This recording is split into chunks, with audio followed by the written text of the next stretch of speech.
Comment analyser un actif en Smart Money Concept? Naka la ñuy analyser benn actif financier ci Smart Money Concept? Loolu lañ leen di présenter tey ci vidéo bi. Bonjour à tout le monde et bienvenue sur la chaîne. Bon, tey dañ leen di présenter suñu stratégie bi nga xam ne moom la ñuy utiliser chaque jour sur les marchés financiers. Stratégie la boo xam ne aussi mën nga ko appliquer sur pratiquement tous les types de marchés, que ce soit le forex, dañ koy utiliser dans le forex, dañ koy utiliser sur les matières premières comme le gold, dañ koy utiliser également ci crypto-monnaie yi et même sur les indices, voilà, les indices boursiers. Bon, stratégie bi nag dafa am ay étapes yoo xam ne nii ci étapes yooyu noonu la ñuy jaar. Première étape bu stratégie bi mooy suñ duggee ci graphique lu ñuy njëkk a def première étape bi moom mooy d'abord dañuy définir benn contexte, un contexte de marché pour xam donc lan la ñu fekk ci marché bi, bon lan la marché bi di def actuellement. Contexte boobu noonu bu ñu koy définir moom mooy dañuy identifier lu ñuy wax la structure du marché sur les HTF. bu ñu waxee HTF mooy les high time frame, mooy time frame yi nga xam ne unité de temps yi nga xam ne ay unité de temps yu mag lañ comme D1, comme H4, comme H1, comme M30, etc. Donc foofu la ñuy identifier structure mooy tendance bi, est-ce que am nañ tendance haussière wala tendance baissière.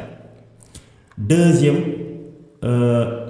toujours ci première étape bi aussi dañuy identifier la phase au sein de la structure, c'est-à-dire bu ñu jëlee benn structure, que ce soit une structure baissière wala haussière, benn tendance haussière wala baissière, toujours dañuy am ay cycle.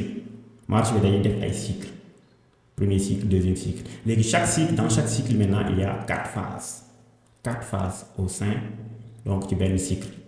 On a marché bi day def accumulation, def expansion, après mu def retracement, après mu def reversal. Loolu ci biir structure bi la koy def et da koy subdiviser en phases. Donc chaque 4 phases constitue un cycle. Léegi nag ñun fu ñu toll ci marché bi dañuy xam ban phase dañu nekk, bu ko defee ñu xam ban décision lañu war a jël, est-ce que dañu war a def achat wala aussi dañu war a def vente. Également suñu paree ci étape boobu dañuy nag repérer les zones d'offre ou bien les zones de demande. Bu fekkee ne dañu war a def achat, on va chercher les zones de demande.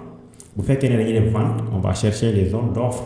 Bon, zone de demande mooy zone bi nga xam ne fa la gars yi di gën a jëndee, et la zone donc zone de demande mooy zone bi nga xam ne fa la gars yi di gën a jëndee, et la zone d'offre mooy zone bi nga xam ne fa la gars yi di gën a defee ay vente. Voilà, donc loolu dinañ leen ko wax ci graphique. Troisième étape dañuy repérer les liquidités. C'est très important, on repère d'abord les liquidités parce que il faut savoir quelque chose, que marché bi balaa moo def mouvement bu am doole day def une prise de liquidité d'abord, parce que marché bi su amul puissance marché bi du mën a dem. Pour mu am puissance il faut que mu récupérer assez de liquidité pour mën a dem à l'achat wala mën a dem à la vente, mën a def benn expansion haussière wala benn expansion baissière. Donc mouvement yi ngeen di gis ci marché bi mu nekk ay bougies yu gudd, souvent ça se déroule après une prise de liquidité. On prend d'abord des liquidités derrière pour am assez de puissance pour mën a dem def benn mouvement haussier bu am doole wala benn mouvement baissier bu am doole. Parce que rappelez-vous que marché bi les grosses institutions ak les banques, les grandes banques ñoom ñoo am le monopole. Voilà, ñoom ñooy bu ñu bëggee yéegal prix bi dañ koy yéegal, suñ ko bëggee wàccee également dañ koy wàccee. Voilà, donc nous le but c'est d'attendre d'abord la prise de toutes les liquidités, et on doit savoir aussi repérer les liquidités, parce que soo mënut a repérer les liquidités donc doo mën a xam ban moment lañ koy jël ak ban moment nga war a dugg position. Ok, c'est important parce que ñun duñu placer wu sur la liquidité, mais on attend d'abord la prise de liquidité. En quatrième étape, on va chercher maintenant des confirmations d'entrée en position. Da ngay chercher am ay confirmations yi lay permettre nga jël position. Les confirmations dañuy wàcc bu boobaa ba ci unité de temps yi gën a ndaw moom la ñuy wax les LTF. Les LTF, les low time frame, mën na nekk M1, M5, parfois ba M15. On prend des positions là-bas, on cherche des confirmations d'entrée là-bas en position. Place au graphique. Léegi dañuy dem ci graphique bi pour ñu xool li ñu leen expliquer yëpp pour ñu defal leen pour ñu wan leen ñu leen expliquer comment ça se passe. Ok, dañuy dem sur l'actif USD4. USD4 toujours dañuy commencer ci unité de temps yi, donc D1 par exemple wala H4. Je peux aller en H4 pour voir fi nga xam ne rek fa la ñu amee des informations ci unité de temps boobu noonu la ñuy commencer. Bon, fii la ñuy identifier nag suñu structure. Ban structure la ñu am, baissière wala haussière? Fii on a une structure baissière. Le marché donc depuis le 16 décembre mu ngi def benn structure baissière di def benn structure baissière. Maintenant dañoo war a xam suñ structure bi aussi fan la déparé fan la démarré, loolu aussi c'est très important pour ñu mën, loolu moo ñuy permettre ñu xam structure bi ñu am nii ban phase la ñu toll. Est-ce que ñu ngi ci accumulation bi, expansion bi, retracement bi, wala ñu ngi ci reversal bi, c'est-à-dire mouvement bi dañoo war a xam donc lan la, retracement la wala lan la. Léegi loolu pour ñu xam ko dañuy identifier donc le début de la structure. Foog ñu xam structure bi fan la démarré. Pour loolu nag dañuy basé sur l'ancienne structure. Ici amoon nañu structure haussière, après ñu am benn structure baissière. Léegi nag ci bii la ñuy basé wu pour mën a xam bii nii fan la déparé. Pour ça nag dañuy xool suñu point bas ak suñu point haut. Fii par exemple am nañ benn point bas, point haut. On peut les appeler des lows et des highs. Moi je les appelle les lows. Les lows sont les points bas. Les highs ce sont les points hauts. Am nañ fi benn low ak benn high. Ici on a également un low et un high. Ici on a un low et un high. Ici on a un low et un high. Donc ça c'est notre dernier low dans cette structure haussière. Dama koy marquer. Je mets le low ici. Je mets L tout simplement, ou bien low. Voilà. Low mooy un point bas. Voilà. Fii sama low la. Ok, je vais réduire. Ok, donc j'ai un low ici. J'ai un point bas ici. Et fii am naa benn high. J'ai un low. Sama low bu mujj ci structure bi ak sama high bu mujj structure bi. Léegi à partir de sa high, marché bi dafa ñëwaat def benn low boo xam ne su ngeen xoolee low bi voilà moo gën a suufee low bi. En même temps aussi mu def benn high boo xam ne tamit moo gën a suufee high bi. Donc là il y a problème parce que structure haussière bi su ma koy respecter, tous mes lows sont de plus en plus hauts et tous mes highs sont de plus en plus hauts. Mais là j'ai rompu la structure. Dama def benn low boo xam ne moo gën a suufee, en même temps ma def benn high bu gën a suufee. Kon à partir de là fii laa tàmbalee sama structure baissière. Lii mooy le signal. Voilà, le fait que à partir de sa high ñu ñëw casser ce low, on a cassé, je peux tracer une ligne ici, on a cassé ici, on casse ce niveau là ici. Donc le fait qu'on a cassé ce low, c'est ça qui me montre que fii maanaam moment bi may toll fii rek, donc déjà xam naa ne damay changer structure, damay dem dans une tendance baissière, dans une structure baissière. Et c'est ça qui marque, qui me donne l'information. Parce que trading, en fait damay am ay éléments yu may utiliser pour mën a def ay prédictions. Donc prédiction dans toute science sooy def prédiction da ngay am ay outils de prédiction. Léegi en trading aussi c'est comme ça. Bon, j'ai fait la cassure. Cette cassure on l'appelle SHOS. SHOS veut dire change of character. Change of character. Bon, c'est en anglais. Change of character. Là j'ai fait mon changement de caractère. Changement de caractère. J'étais dans une structure haussière et puis damay dugg dans une structure carrément baissière. Carrément baissière parce que j'ai cassé un low. Ok, je vais enlever ça. On va continuer maintenant. Léegi nag kon léegi damay def ay low, damay def ay high yoo xam ne à chaque fois les highs sont de plus en plus bas et les lows sont de plus en plus bas. Ok, j'ai un low ici. Ok,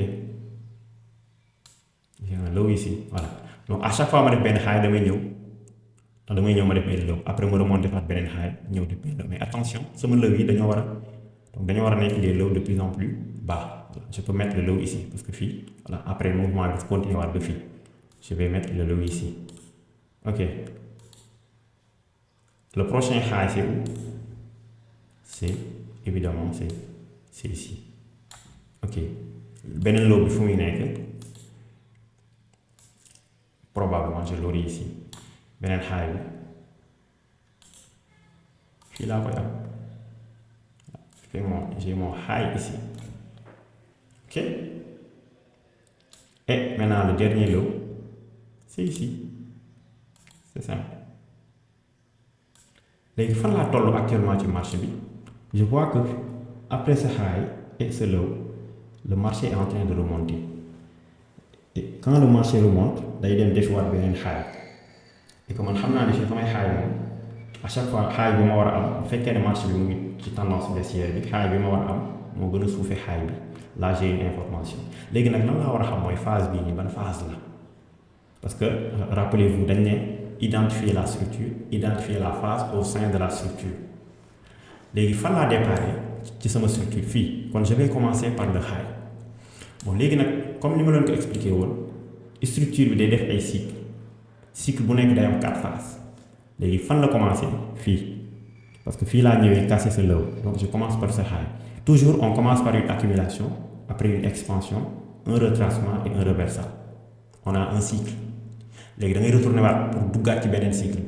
Deuxième cycle da ngay am fii accumulation expansion retracement reversal.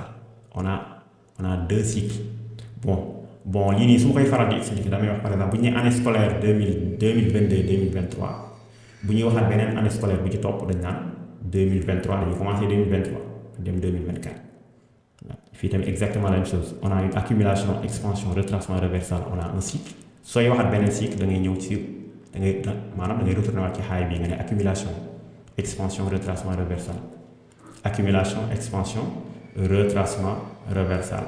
Ensuite accumulation expansion retracement reversal. Ensuite accumulation expansion et retracement. Par phase laa nekk maa ngi ci retracement.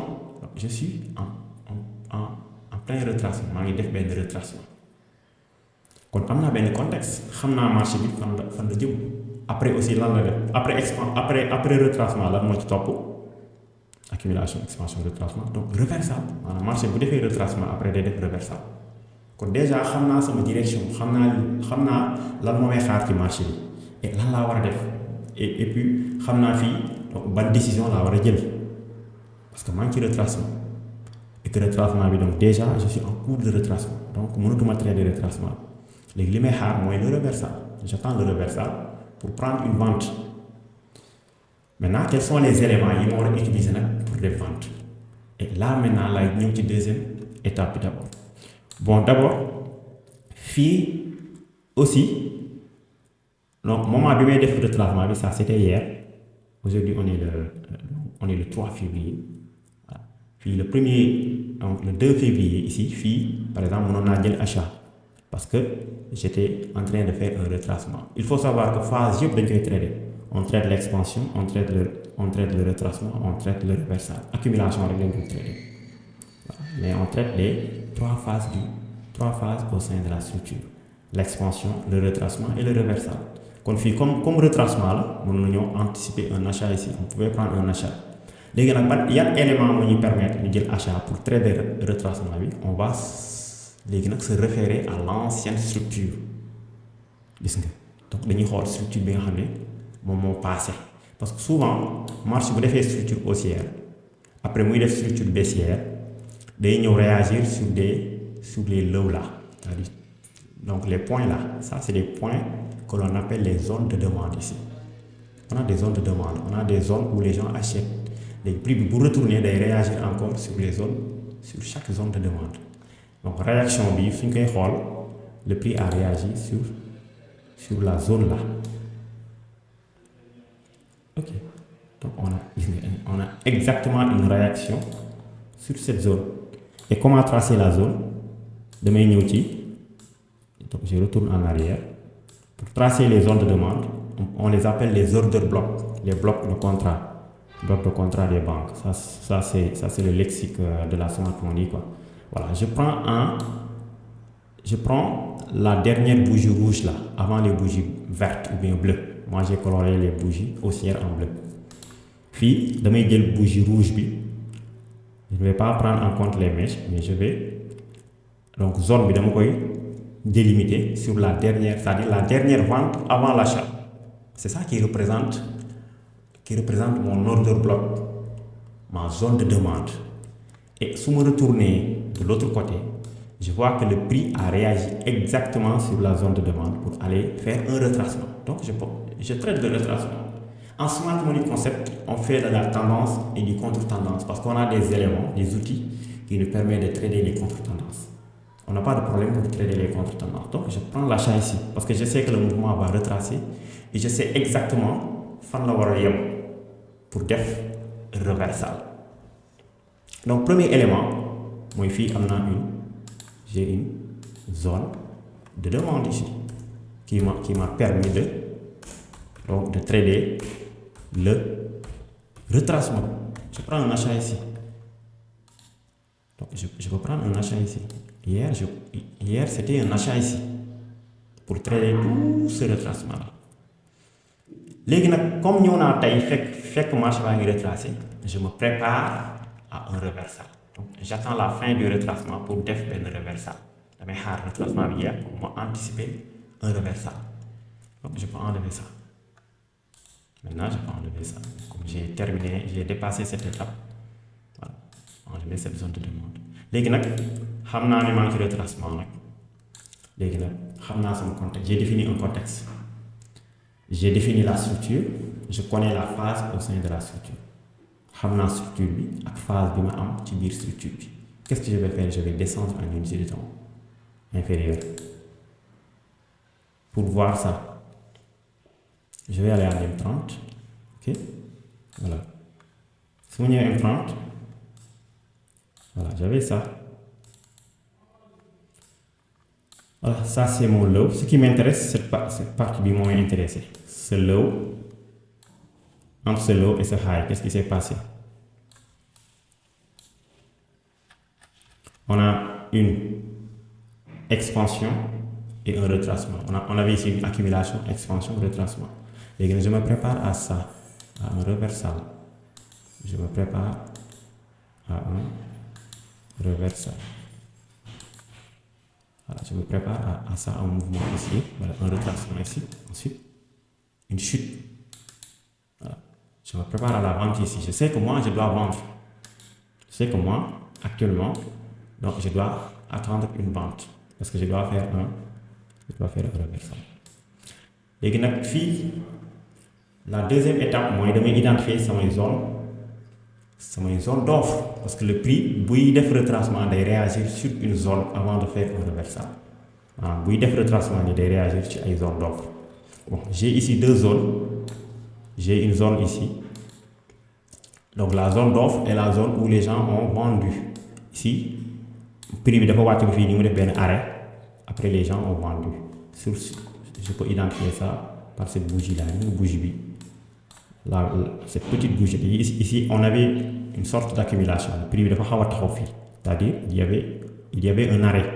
Après, il y a des ventes. Prix bio continuer déficit. Donc, ici, c'est une zone d'offre. Voilà, c'est une zone qui a attiré l'attention des investisseurs. Donc, le prix peut revenir sur cette zone pour se préparer à un reversal. Où il a sur l'extrême, la zone extrême. Donc ça c'est le flip, ça c'est l'extrême. On appelle ça le flip, ça c'est l'extrême. Soit le prix va réagir ici, ou bien si ça continue, ça va réagir ici pour descendre. Bon, potentiellement, donc cette zone est pertinente, zone B, c'est pertinent. Le prix peut réagir. Parce que retracement, si je veux savoir la fin d'un retracement, j'utilise le retracement de Fibonacci, mon outil de Fibonacci. Ok, si j'ai l'expansion, j'ai le retracement et je vais mesurer la fin du retracement. Retracement potentiellement pour m'en reversal. Donc je mets mon outil de Fibonacci et regardez ce qui se passe. Mon outil de Fibonacci, bon, je vais prendre en compte cette zone. entre 0,62%, du moins 62% et 78,6%. Zone bi la ñuy wax la zone OTE mooy l'optimal trade entry mooy zone bi nga xam ne prix bi souvent buy retracer fa lay yem pour def impulsion baissière bu dee retracement haussier la kon man prix bi fii laa koy xaar et là ça coïncide avec ma zone d'offre. Vous voyez comment les choses se ressemblent. Ma zone d'offre, ça coïncide avec ma zone, voilà, ma zone d'offre. J'ai une zone d'offre ici. Bon, je peux prendre cette zone d'offre parce que zone d'offre, oui, c'est très pertinent. C'est très pertinent. Ok. Donc, puis, j'attends le prix ici. Je vais attendre le prix ici. Les zone d'offre, est-ce qu'il y a une imbalance? Oui. Je vais vous montrer quelque chose. Il faut savoir que le marché va faire des trous. C'est-à-dire, sur ce mouvement-là, le marché a laissé des gaps. Le marché a laissé des trous. Par exemple, quand on dit imbalance, c'est entre trois bougies. On prend une première bougie. Je vais montrer ça clairement pour que vous puissiez comprendre. Donc, on prend une première bougie, une deuxième et un troisième. Maintenant, entre cette bougie-là et cette bougie-là, ak bi nga xam ne moo nekk ci digg bi am na benn espace, c'est-à-dire mèche bii nii tuuti la jël ci bougie bi deuxième bougie bi bii aussi mèche am tuuti la jël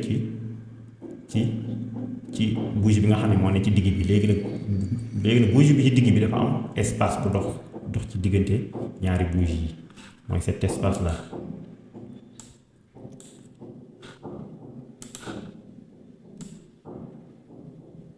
Voilà. Donc,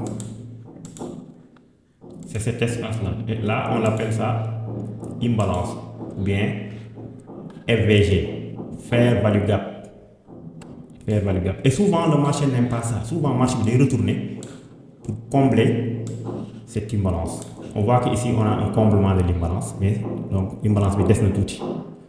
Maintenant, le marché peut revenir pour compléter le comblement. On complète le comblement ici. Et on va combler quoi, après nous réagir potentiellement sur cette zone pour faire maintenant le reversal. Donc on a des éléments que l'on utilise. On sait que on a une imbalance ici qui va être comblée. Ok. Les gens dañuy dugal donc d'autres outils pour xam suñuy liquidité. Donc je vais mettre donc il y a des indicateurs qui nous permettent de connaître, de savoir les potentiels liquidités. Voilà. J'ai mis deux indicateurs, l'Asian Session High et le Previous Daily, le Weekly, etc. Ok. Donc, comme donc liquidité, ici, on a ce carré-là, ce qu'on appelle l'Asian Session. Asian Session, moins la session de l'Asie. La session de Tokyo, quoi. Session B, fil a commencé, à 23h, 22h, 23h, il a commencé, à 7h, 6h. 6h du matin, il y a souvent, on aussi des bails et liquidités, des bails ben point bas et ben point haut. Je vais vous montrer ça clairement. Donc, il laisse un point bas ici. On a un point bas et un point haut. Mais ça, c'est de la liquidité. La session de Londres va s'ouvrir aux environs de 8h. Mon session de Londres ou B, son but, c'est de venir récupérer soit le high, bon, que ce soit la session de Londres ou bien la session de New York. Donc, on récupère soit le point haut ou bien le point bas parce qu'ils savent que ça finit zone de liquidité là. Voilà. Donc, la session de l'Asie a laissé des liquidités ici. Il y avait des ventes ici, n'est-ce pas? Il y avait des achats ici. Ça, c'est des niveaux de liquidité que il y a une session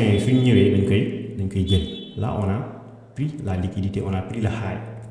Et après chaque prise d'un high, donc le mouvement d'aidem de l'autre côté. Ça veut dire que nous avons le high, nous allons à la baisse après. C'est pour aller à la baisse.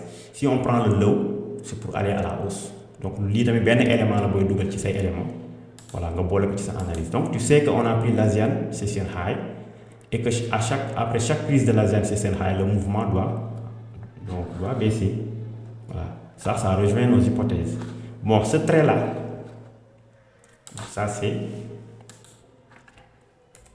mon Asian Session High. ASH. Donc je mets ici. Et lii mooy trait bi ngeen gis indicateur bi moo la koy wan, c'est un PDH. Ce qu'on appelle le Previous Daily High. Qu'est-ce que c'est que le Previous Daily High? Mooy chaque jour marché bi day ñëw récupérer sommet wu démb bi maanaam hier marché dafa bàyyi benn point haut ak benn point bas. léegi su ñëwee tey par exemple mardi ou bien jeudi marché bi dafa bàyyi woon un point haut ici et un point bas à ce niveau moom mooy trait bi ngeen gis nii le point bas c'était ici. léegi nag quand on vient à vendredi, donc le but de vendredi c'est de venir récupérer soit le point haut et le point bas avant de faire le vrai mouvement. Toujours retenez que avant chaque mouvement il y a d'abord une prise de liquidité. On récupère notre Asian Session High, on récupère le previous daily high. Maintenant, qu'est-ce qui reste? On doit venir dans la zone OTE entre 78%, entre 62% et 78,6% qui correspond, zone boobu dafa correspondre ak benn zone d'offre. Donc on a tous les éléments qui se ressemblent, qui se rassemblent. maanaam am nañ éléments yu bëri yoo xam ne tey jii mën nañ ko boole pour mën a jël décision ci marché bi. Bon, si je récapitule, am nañ benn structure baissière. On a identifié la phase au sein de la structure. léegi ñu identifier suñu benn zone d'offre potentielle boo xam ne prix bi mën na fa réagir. léegi la zone d'offre ñu dugal outil de Fibonacci, ñu gis ne outil de Fibonacci ça correspond mu ngi correspondre maanaam OTE bi ñu ngi ko am ci en même temps au niveau de la zone d'offre, au sein de la zone d'offre, ci biir zone d'offre bi ci la sama zone OTE donc toll entre 0,62 et 0,78,6. léegi nag su ma accès fii donc j'attends les confirmations. Les confirmations, il y en a deux types. Souvent on utilise deux types. léegi confirmations yi dañuy dem M5.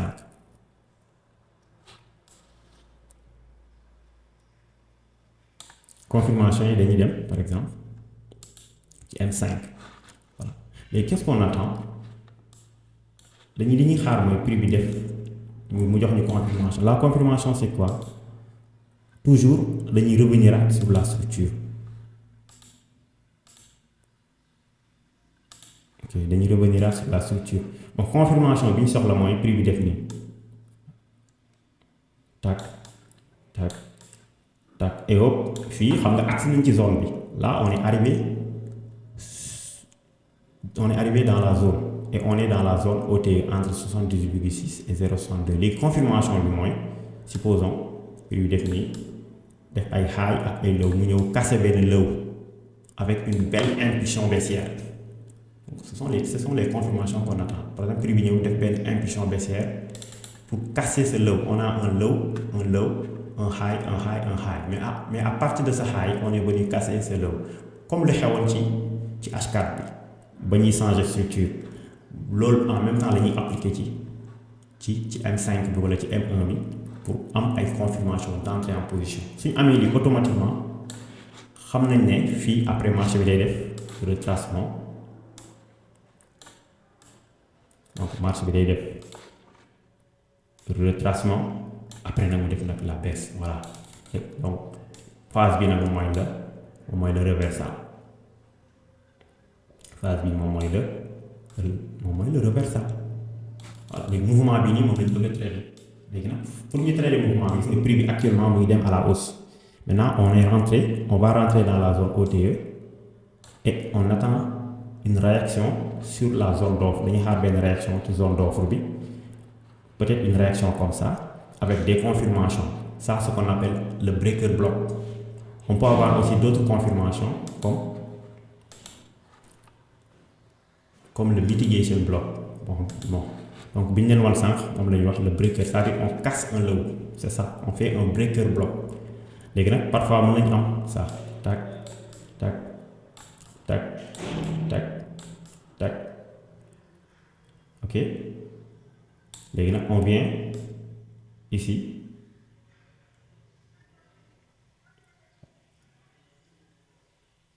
on fait un low, ensuite un petit high et on vient casser. Voilà, on peut avoir ça aussi, c'est-à-dire c'est ça le mitigation block. Bon, bu doon breaker block sommet bi mooy gën a carré, mais on peut avoir un sommet qui est plus bi nga xam ne moo féete suuf bii, et à partir de ce sommet on est venu casser ce low. En tout cas on attend une cassure de structure, soit ça peut se faire à travers un breaker block wala benn mitigation block. Am na yeneen type de confirmation également. Voilà, donc c'est ça la stratégie, et on rentre en position quand le prix va retracer. On fait dañuy def benn sell limite ici pour trader le vrai mouvement. Voilà, donc on rentre ici, je mets mon outil short, on rentre à ce niveau, on met le stop loss au-dessus, donc au-dessus de la zone, wala ci kaw high bi rek, parce que le prix ne va pas revenir sur ce high là, donc ça sera un high protégé, et on vise des TP. Léegi nag pour prendre TP dañuy revenir par exemple en M, ñu revenir à unité de temps yu mag yi. Voilà, donc je reviens en M15.